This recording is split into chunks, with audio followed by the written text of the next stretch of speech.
Hello students, आज से पहले आपने जो सीखा था वो एक्सपोनेंट्स की फॉर्म में कैसे लिखना है नंबर्स को, वो देखा था हमने। अब हमारे पास कुछ एक लॉज हैं, रूल्स हैं एक्सपोनेंट्स की। तो उन रूल्स को देखने के लिए हम एक एग्जांपल देखते हैं पहले। जैसे मेरे पास है 5⁻² मल्टीप्लाई 5⁻3। क्या मैं इस चीज को ऐसे लिख सकती हूँ 5⁻5? हम चेक करते हैं। तो हम ये लेफ्ट हैंड साइड ले लेते हैं। 5⁻2 का मतलब क्या होगा? 5 मल्टीप्लाई 2 टाइम्स, मल्टीप्लाई 5⁻3 का मतलब क्या हुआ? 5 मल्टीप्लाइड बाय 3 टाइम्स। ठीक है, तो अब देखो यहाँ पे 5 कितनी बार आया? 1 2 3 4 5। आई राइट एज 5⁻5, जो कि आपकी क्या है? Right hand side. समझ में आया? मतलब कि इस चीज को मैं ऐसे भी लिख सकती हूँ और ऐसे भी लिख सकती हूँ, दोनों क्या है? सेम है। तो ये 5⁻5 कैसे हुआ? ये 5 की पावर जो 2 है वो, और 5 की पावर 3, तो हमने इनको क्या किया? एक तरह से प्लस किया। 5⁻2 प्लस 3 गिव्स यू 5⁻5। क्लियर है?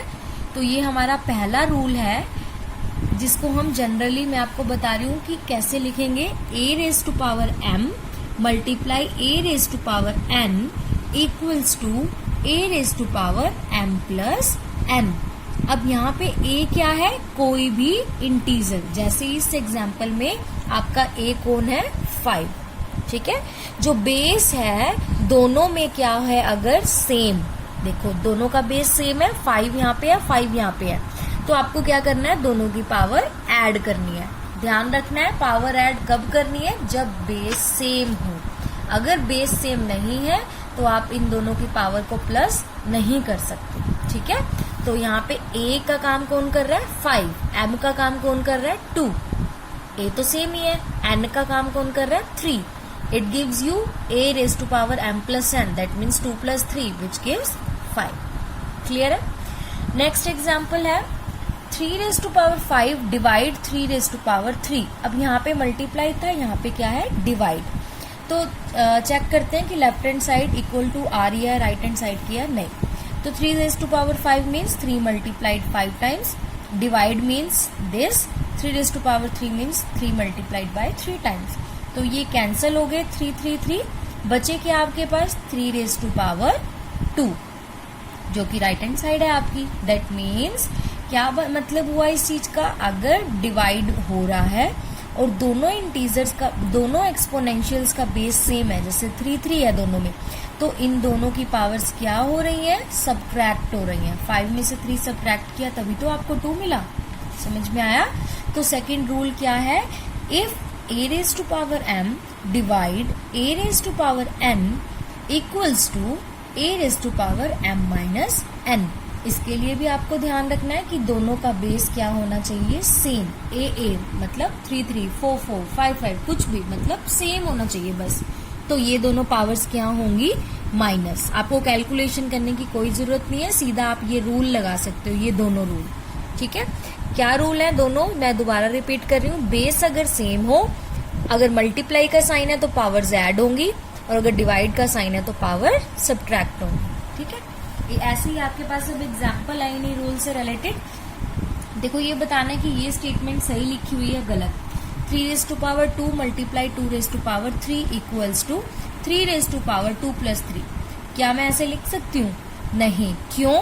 क्योंकि इसका बेस तो 3 है और इस एक्सपोनेंट का बेस 2 है, तो पावर ऐड कैसे हो गई? नहीं हो सकती, क्योंकि ऐड करने के लिए आपका बेस क्या होना चाहिए? सेम। पर इन दोनों का बेस सेम नहीं है, तो ये स्टेटमेंट क्या है? रॉन्ग।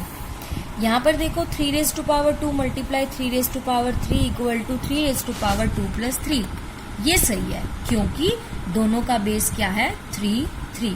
बेस सेम है तो पावर क्या हो जाएंगी? ऐड। तो ये स्टेटमेंट आपकी बिल्कुल राइट है।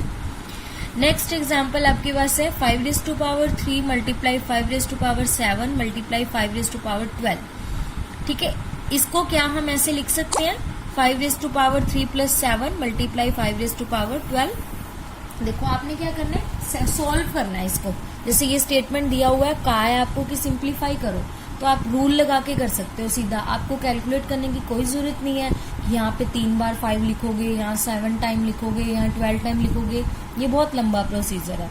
इसलिए यहाँ पे आप सीधा रूल लगा दोगे। कौन सा रूल? देखो बेस सेम है ना, 5 5 5, तो सीधा आपको क्या करना है, पावर्स को ऐड करना है। 3 + 7 + 12 क्या हो जाएगा, 22।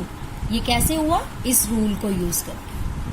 ठीक है, कैलकुलेशन करने की कोई जरूरत नहीं है, बेस सेम है, मल्टीप्लाई का साइन है, तो पावर को ऐड कर दो, सिंपल।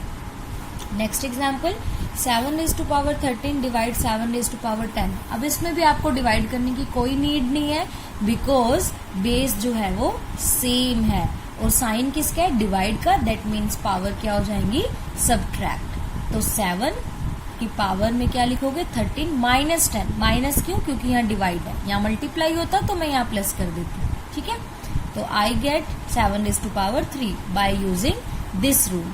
क्लियर है? तो आपका जो होमवर्क रहेगा वो आपका क्या है, 13.2 का क्वेश्चन 1 का फर्स्ट और सेकंड पार्ट एनसीईआरटी का, और first to fourth on 254 page number, ये क्वेश्चन आपको सॉल्व करना है। Thank you students.